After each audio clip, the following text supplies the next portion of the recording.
Weh, keren robot humanoid dari Polri. Wah, keren, keren, keren.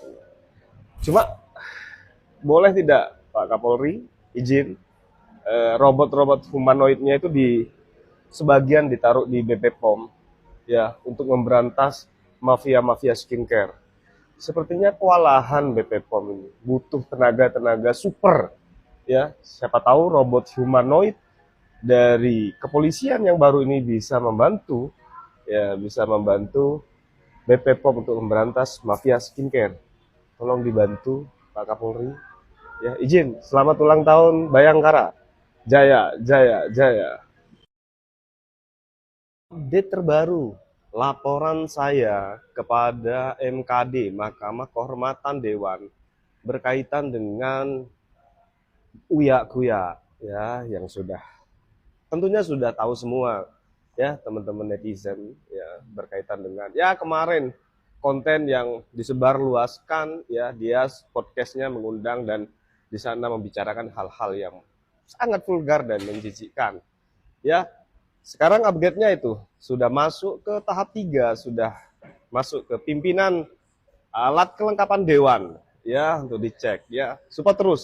Saya tetap laporan ini belum saya cabut, saya tetap kawal terus sampai ini diproses. Walaupun saya melihat sekarang ada perubahan di podcast-podcast baik itu TikTok maupun YouTube dari Uya Kuya, sudah mulai ada perubahan, sudah mulai ada sensitif sosialnya. Ini yang saya harapkan, akan tetapi ya laporan ini saya tetap ingin diproses ya. Saya harap ini jadi pembelajaran bukan hanya kepada Uya Kuya sebagai anggota dewan, sebagai anggota dewan yang lain. Kalian digaji oleh negara, bahkan pensiun 5 tahun Anda bertugas, Anda digaji oleh negara. Jadi hormati, ya junjung tinggi harkat dan martabat Anda sebagai anggota dewan. Lebih sensitiflah terhadap persoalan-persoalan sosial masyarakat, bukan persoalan-persoalan pribadi, apalagi kemudian ya melukai hati dan perasaan wanita ya. Dakwaan Nikmir dirubah. Jadi perbincangan dan kontroversi ya, pengacara Nikmir juga melakukan keberatan. Ya, pertanyaannya apakah boleh sih sebenarnya dakwaan itu dirubah? Prinsipnya ya dalam KUHP pasal 144 itu ya sebenarnya prinsipnya bisa saja dakwaan itu dirubah dengan syarat tertentu. Misalnya sebelum 7 hari sebelum ada persidangan, pengacara harus diberitahu ya, diberikan salinan ya perubahannya dan tidak merubah perkara atau tidak merubah pidananya, pokoknya tidak merubah, prinsipnya itu tidak merubah. Contohnya misalnya awal dakwaannya adalah pencurian, dirubah jadi pembunuhan, nah itu nggak bisa ya. Nah, dalam kasus Nikmir ini kan dakwaannya adalah dakwaan alternatif ya, 369 ya, junto Undang-Undang ITE 27B, junto 45 ya. Yang jadi pertanyaan yang menggelitik di sini adalah saya melihat jaksa ragu ya, jaksa ragu. Dia mau menggunakan KUHP atau Undang-Undang ITE. Sebenarnya kalau memang buktinya kuat, ya menggunakan alat komunikasi dan sebagainya, pakai Undang-Undang ITE saja. Kenapa harus pakai Undang KUHP? Kan ada namanya asas hukum lex spesialis, derogat lex generalis. Ya, ya aturan khususnya itu saja yang diberlakukan Undang-Undang ITE saja. Kalau memang jaksa yakin. Jadi saya melihat ada keraguan di situ sehingga jaksa menggunakan dakwaan alternatif. KUHP dan Undang-Undang TE sama-sama digunakan di sini. Ya kita lihat ya keberatan yang dilakukan oleh pengacara Nikita Mirzani, ya apakah diterima atau tidak berkaitan dengan perubahan berkaitan dengan dakwaan tersebut. Ya, ini seru mengkajinya tentunya dari sisi edukasi.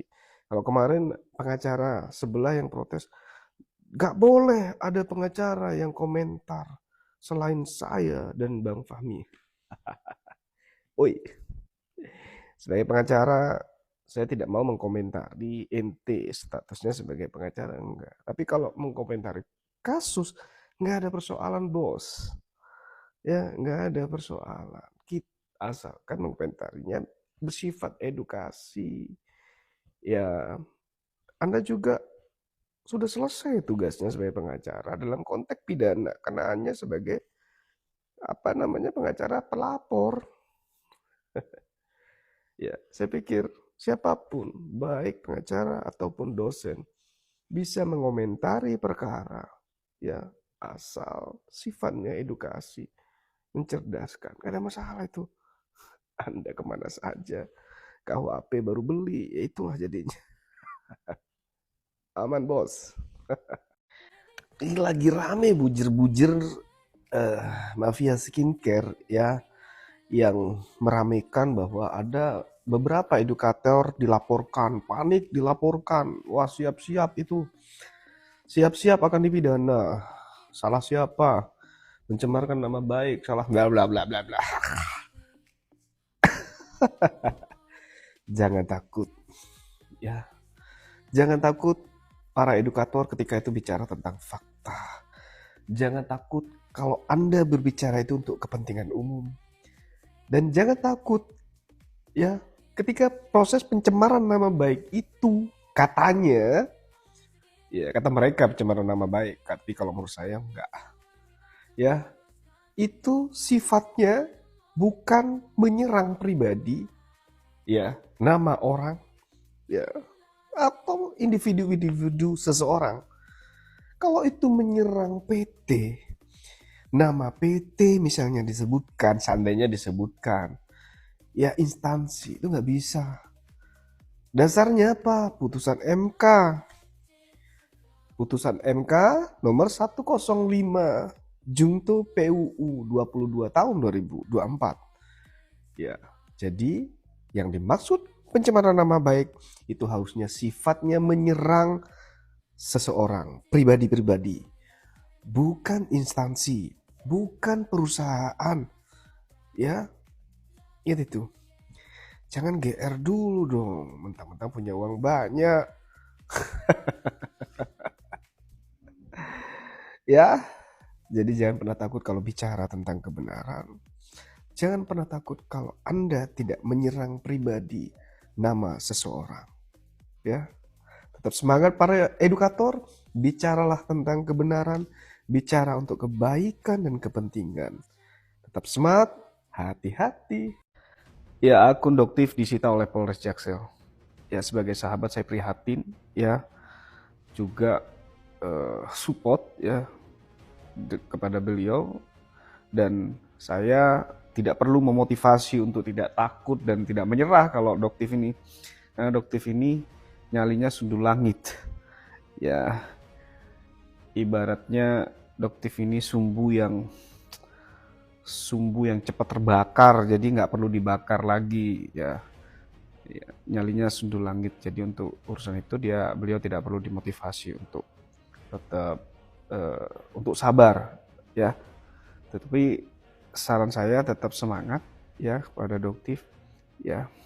Dan yang saya pertanyakan, penyitaan terhadap akun ini apakah sudah ada surat perintah dari pengadilan? Karena menurut KUHP itu adalah syarat untuk melakukan penyitaan.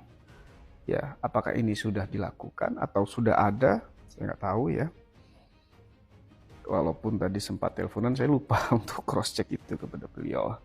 Yang jelas saya turut prihatin, ya, dan ini juga terjadi, saya dapat kabar juga para edukator-edukator skincare garis lurus juga dilaporkan di beberapa tempat, ya. Saya prihatin, ya, dan saya support, ya, kepada beliau-beliau. Yang jelas memang namanya jihad itu tidak ada yang mudah, ya. Memperjuangkan sesuatu kebenaran itu tidak ada yang mudah.